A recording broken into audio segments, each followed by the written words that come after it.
Hindi, ito lang. Sana all masakit ang paa. Bibili ng tsinelas. Sapatos ba? Tsinelas yata. Sana all masakit ang paa. Grabe na yan.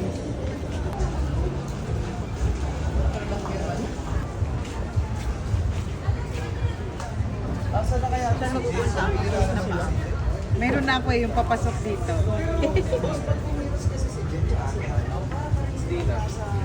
Yan din po ba yung pinili ka? Na shoes kanina sa kanya. Oo, mga itim. Ayan ang itim ba doon? Itim din. Itim din. Idol si Kuya Banes.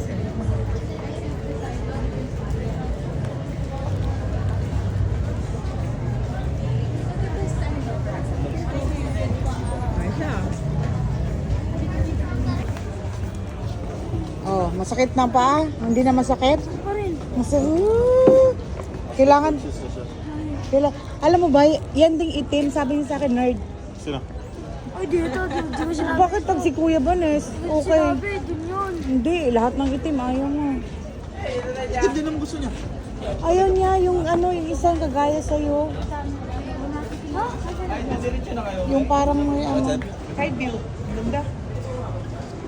Sakit lang paan yun, guys. Sabi mo nerd, nerd pala yun eh. Sakit lang paan yan. Ano ba nerd daw? Yung isa yun. Yung isa yung sinabi ko ngayon. Pinakita sila ako ni Papa.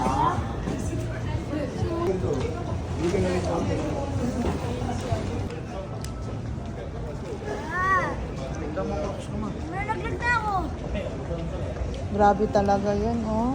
Grabe talaga yan. Yung isang kuya, oh, napaka ano talaga. Oh. Chef, ayos, chef.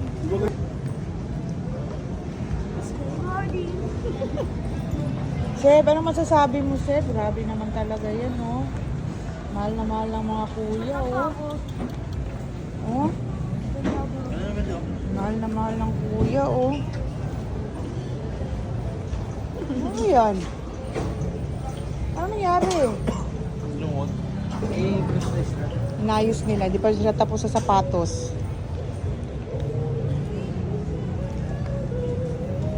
Masikip daw. Ah, niluluwagan. Oo nga, sa unahan. Naman dyan, los lace. Ang sarap. Ang tagal niya na. Spoiled little bro. Paano ba napantingin? Paano sa mapogi, Seth? 1, 2, 3. Gusto mo? Ayun. So, oh, lungod. Huwag na. Tapos mamaya may iwan yung sapatos na naglalakad. Los lace na. Ano masasabi mo, Jo? Ano masasabi mo, Jo? Hindi, ano masasabi mo? Yung sapatos si Seb. Sana all.